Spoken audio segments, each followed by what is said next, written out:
नमस्कार। नमस्कार। जगह ढूंढने में तकलीफ तो नहीं हुई? जैसा आपने कहा था बिल्कुल वैसे ही आए हैं। आइए।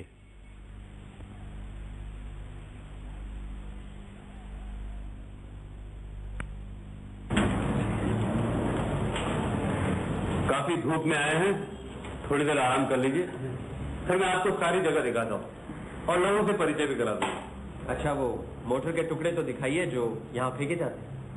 जी आइए। ये स्पार्क प्लग है। 6 महीने पहले एक रात को इस कमरे में फेंका था। खिड़की का कांच चूर चूर हो गया था। 15-20 दिन के बाद मिला, फिर 15-20 दिन कुछ नहीं, उसके बाद इस दरवाजे पर कार्बोरेटर का टुकड़ा मिला, फिर उसके बाद ये फटा हुआ टायर। लगता है कोई आपको टुकड़ों टुकड़ों में पूरी मोटर कार भेंट करना चाहता है। किसी पगले का मजाक हो सकता है, लेकिन मुझे लगता है जरूर कोई बात है इसमें, इसलिए मैंने आप लोगों को तकलीफ दी। आप ही लोग पता लगा सकते हैं। आखिरी बार मोटर का टुकड़ा कब मिला आपको? कल सुबह। इस बार तो किसी बच्चे की मोटर कार छोड़कर चला गया। इन सब में उंगलियों के निशान नहीं है। लगता है भेंट करने वाला होशियार है। जी। अच्छा, आपकी कॉलोनी में सब लोग इन मोटर पार्ट्स के बारे में जानते हैं? जानते हैं, अच्छा खासा मजाक बना रखा है, सब हंसते हैं। आपके पास मोटर कार है? जी नहीं, कोई खास आना जाना तो होता नहीं, सारा वक्त इसी कॉलोनी में रहता हूँ, इसलिए गाड़ी नहीं ली।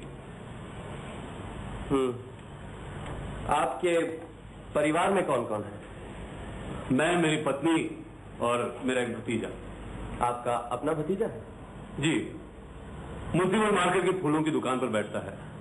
हमारे कोई बच्चा नहीं है, लेकिन मेरी पत्नी ने उसे बच्चे की तरह पाल पोस कर बड़ा किया। अच्छा, एक बात बताइए, 10 साल पहले या 20 साल पहले या कुछ भी आपका ऐसे किसी आदमी से संबंध रहा है जो कि मोटर गाड़ी का धंधा करता हो, या मोटर का दलाल हो, ड्राइवर हो या मैकेनिक हो, कुछ भी? 12 साल पहले मैं पूना में सेशन जज था। तब लाल सिंह नाम के एक आदमी को मैंने फांसी की सजा दी थी। सजा सुनकर उसने मेरी तरफ जूता फेंक कर मारा था। हाँ, उसका एक मोटर का गैराज था। खैर, वो तो गुजर गया। और कोई? मेरे फैसले के खिलाफ उसने हाईकोर्ट में अपील की। उस अपील से फांसी के बजाय उसे 14 साल की कैद हुई। 14 साल? इसका मतलब है वो आज भी जेल में है। अच्छे व्यवहार से अक्सर कैद की मियाद कम हो जाती है, हो सकता है वो छूट गया हो। मतलब आपने पता नहीं लगाया छूट गया नहीं? अक्सर जेल के अधिकारी पूछने पर बता देते हैं। ये बात तो मेरे दिमाग में भी नहीं थी, आपने पूछा इसीलिए। अच्छा, आप सेशन जज कितनी देर रहे? मैं ब्लड प्रेशर का मरीज हूँ। 10 साल पहले डॉक्टर ने हिदायत दी थी कि दिमागी काम न करूं, इसलिए वक्त से पहले रिटायर हो गया और यहाँ आकर फूलों का बगीचा बनाया। अब ब्लड प्रेशर कैसा है? उम्र के साथ साथ ब्लड प्रेशर भी बढ़ता जा रहा है। आइए, हमारे कॉलोनी के लोगों से मिला दें। चलिए।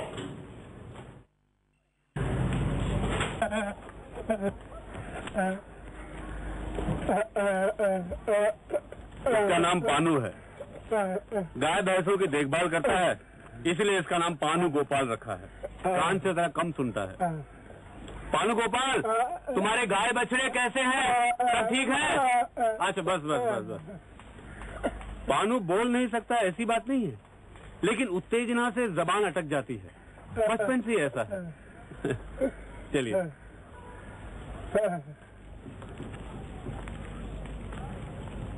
ये पानू कान में रुई क्यों लगाता है? कान में मवाद होता है। चलिए, आपको हमारे रसोई और खाने पीने का घर दिखाते हैं। ये हॉल है और वो रहा रसोई घर। ये मेरी धर्मपत्नी दमयंती। अरे, तुम खाना बना रही हो? मुकुल कहाँ गई? मुकुल के सर में दर्द है, वो सो रही है। तो लक्ष्मी को बुलवा देती, कुछ मदद तो हो जाती। इसकी क्या जरूरत है, मैं संभाल लूंगी। चाची जल्दी खाना दो, शहर जाना है। अच्छा चलो, आप मैं देती हूँ। अरे विजय, अभी तक काम पर नहीं गए? नहीं, आज थोड़ी देर हो गई चाचा जी, थोड़ा हिसाब तैयार कर रहा था। चलिए।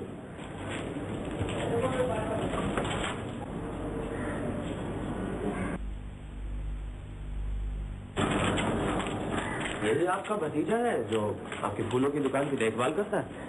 जी।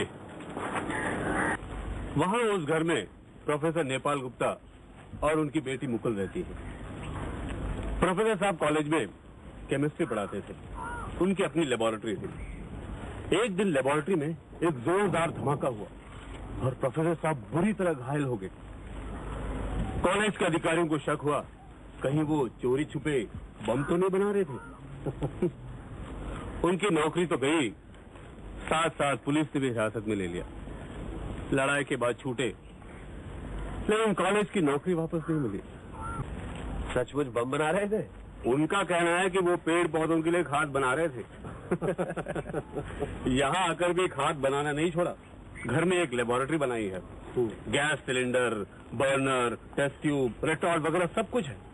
एक दिन काफी खाद बनाकर मुझे दे दिया और कहा कि पपीते के पेड़ में दो। मेरी मर्जी नहीं थी, लेकिन नहीं माने। फिर क्या हुआ? पपीते के सब झाड़ मर गए।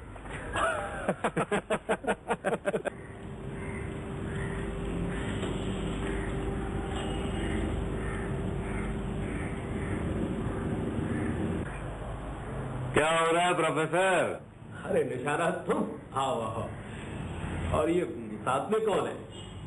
ये लोग कलकत्ते से हमारा बागीचा देखने आए हैं। अरे तुम्हारे बागीचे में है ही क्या देखने लायक? मेरा खाद इस्तेमाल करते तो बात और थी। तुम्हारे खाद से तो बगीचा रेगिस्तान बन जाता। देखो निशानात, जो बात तुम नहीं जानते उस पर बहस मत क्या करो। अब तुम क्या करो, सॉइल केमिस्ट्री क्या होती है? तुम्हारे सारे पपीते के पेड़ मर गए क्योंकि तुम्हारे माली ने उसमें ज्यादा खाद डाल दिया था।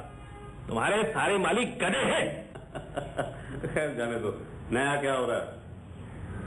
तंबाकू पर एक्सपेरिमेंट कर रहा हूँ। अच्छा, अब आदमियों का भी खून करोगे? निशानात, तुम्हारा तो दिमाग एकदम ठप हो गया है। तुम्हें मालूम है, विज्ञान की बदौलत जहर भी अमृत बन सकता है। जब तंबाकू से अमृत निकलेगा तो पहले तुम ही चखना। अब चलता हूँ, बाकी जगह भी दिखानी है। आ जाओ। अच्छा, मुकुल कैसी है? सुना सर में दर्द है। वजह वाला आप लगता है शतरंज में माहिर हैं। आप शतरंज खेलना जानते हैं? बस यूं ही थोड़ा बहुत खेल लेता हूँ। अरे तो आइए ना, हो जाएगा। आइए। अरे नहीं, इस वक्त शतरंज में बैठे तो 2-3 घंटे निकल जाएंगे। 10 मिनट में भी खत्म हो सकता है। आइए ना। अच्छा आइए।